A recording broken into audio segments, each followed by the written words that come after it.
So good day everyone.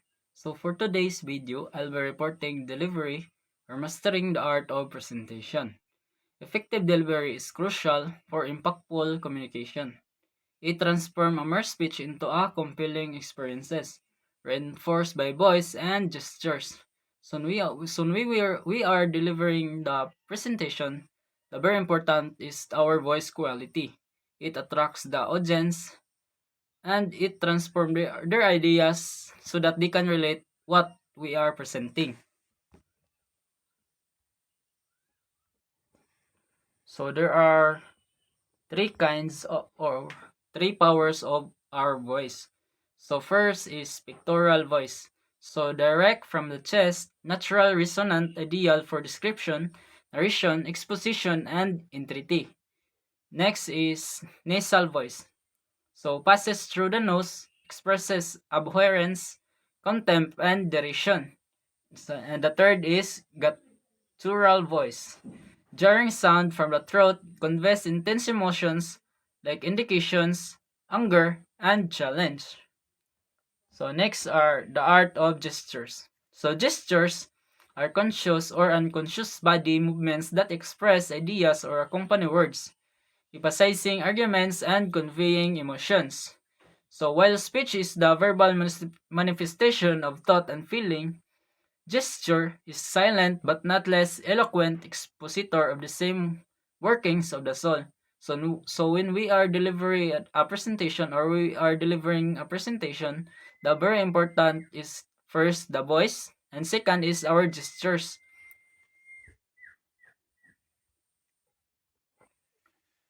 So when the speaker has an interesting gestures, it attracts the audience. Like if the speaker has unique gestures, it catches their attention so that they will listen what you present.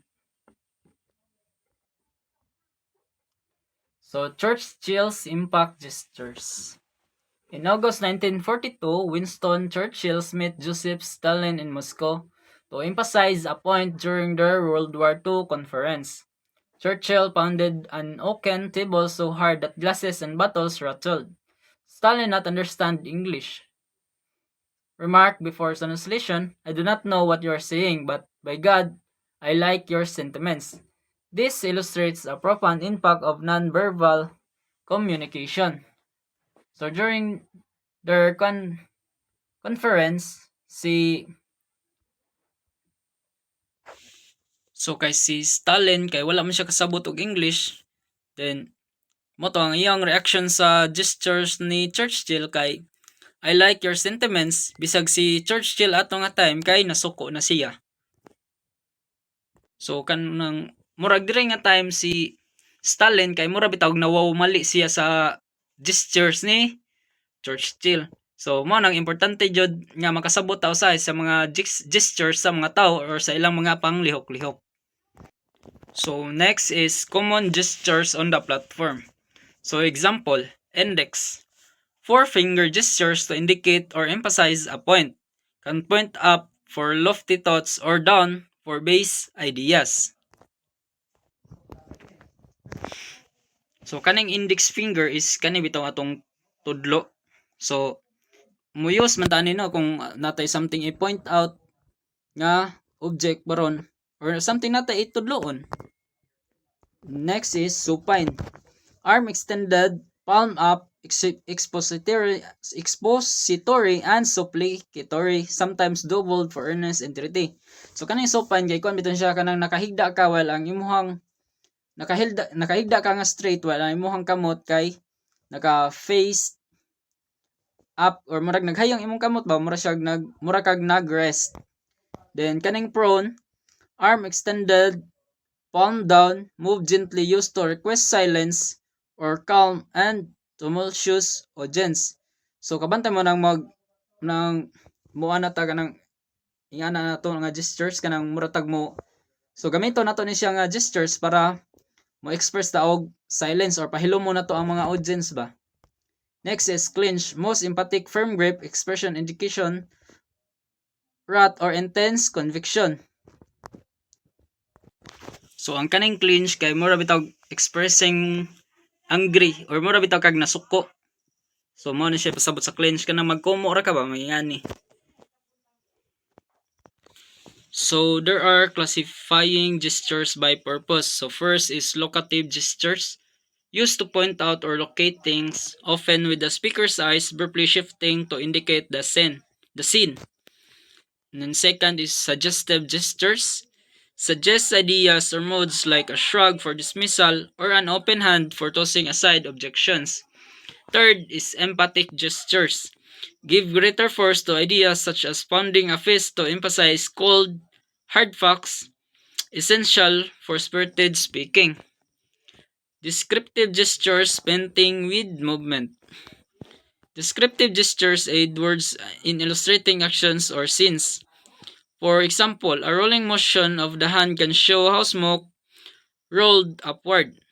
When describing a great volume of water tumbling over a precipice, a speaker would properly use a descriptive gestures to convey the emotion. So very important jud ang kaning gestures to convey the emotion of the speakers.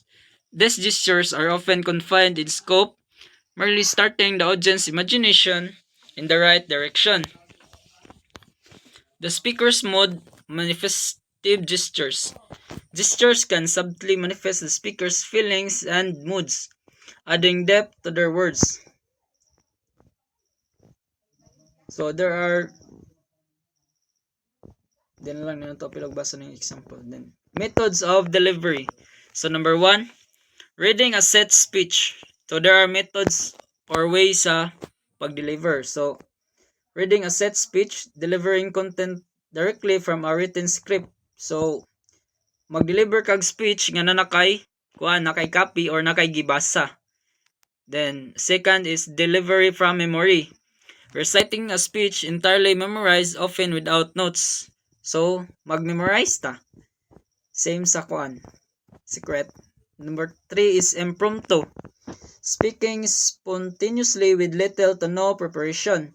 So impromptu is kanang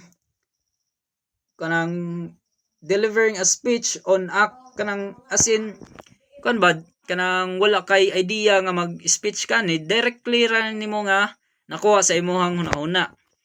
Then number 4 is extemporaneous delivery, speaking from an outline or notes, allowing for natural conversation and adaptation. So mag-deliver ka nga kanang nakay-gi-follow nga outlines or notes nimo. Combination, blending memorized sections with extemporaneous elements for a balanced approach. So combination means kanang combined methods of delivery. Then key takeaways for effective delivery. Earnestness and sincerity. Manifest genuine belief to establish intellectual leadership. Enthusiasm and aggressiveness. Infuse passion to make your presentation forceful and effective. Avoid defendance and apathy. These traits diminish impact and rob your message of its power. So, that's all. Thank you. I hope na mo'y nakatanan, guys.